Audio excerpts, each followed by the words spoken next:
नमस्ते। का हाल चाल बा? बढ़िया बा ना? जे भी भाई ये चैनल पे नया बा, सब लोग से हमार हाथ जोड़ के रिक्वेस्ट बा भाई कि ये चैनल के सब्सक्राइब कर ले जा और बेल आइकन भी प्रेस कर ले जा, ताकि ये चैनल पे जौन भी हमार वीडियो अपलोड होके ना, सबसे पहले ओकर नोटिफिकेशन तहन लोग तक जा सके। आज से बहुत दिन पहले एगो पोस्टर लॉन्च भई रहे। खेसारी रही ट्रेंडिंग में, पवन रही पेंडिंग में। ओकरा बाद तो उ ट्रेंडिंग में हम रखनी कि मजा आ गई।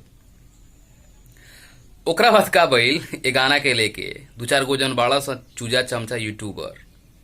पता भाई, चैनल बनावे के मेन मकसद ये बा कि खाली ए पर रेलैया होई। जी हाँ, भोजपुरिया माजा ए चैनल के यही से हम नाम दिले बानी कि भोजपुरी में रेलैया होई। बहुत इंजॉय और बहुत मजा हो गए। अब बहुत अब छूट दे देहल गए, अब ना दिया। तो कनी के वीडियो बनी लड़ा सा कि भाई बहुत बड़ा केस मुकदमा हो गईल बा। इतना बड़का केस मुकदमा हो गईल बा कि बहुत लोग के नाम बा में। हमरा लगे फोन करावा सा कि विवेक तूफानी तुम्हारे नाम पे केस हुआ है, ये हुआ, फलान हुआ है।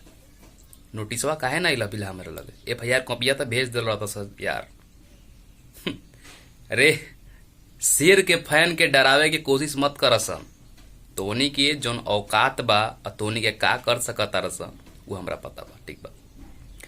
तो फाइनली वो जोन गाना रहे तो इतना बुरी तरीके से पिट गई कि तू लोग देख सकता रहो जाके ओकर रिकॉर्ड, बहुत बड़ा रिकॉर्ड बा।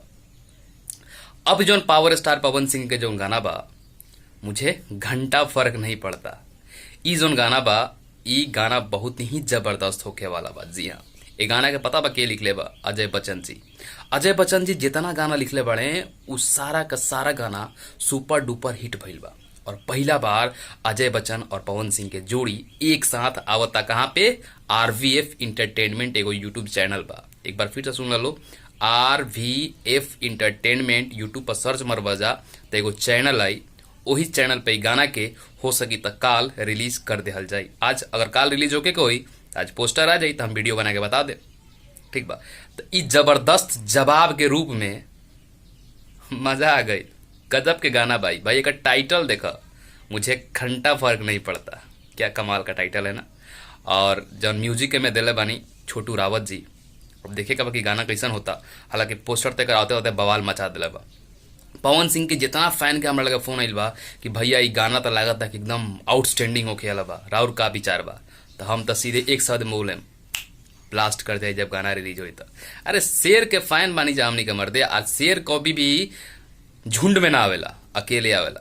क्योंकि बात ताकत कि छोट चैनल में आके और मिलियन में व्यू पा लेवे ना हो पाई। वो बड़े बड़े चैनल से आई, अब बिना अंतरा सिंह प्रियंका के केहू चले वाला नहीं खे।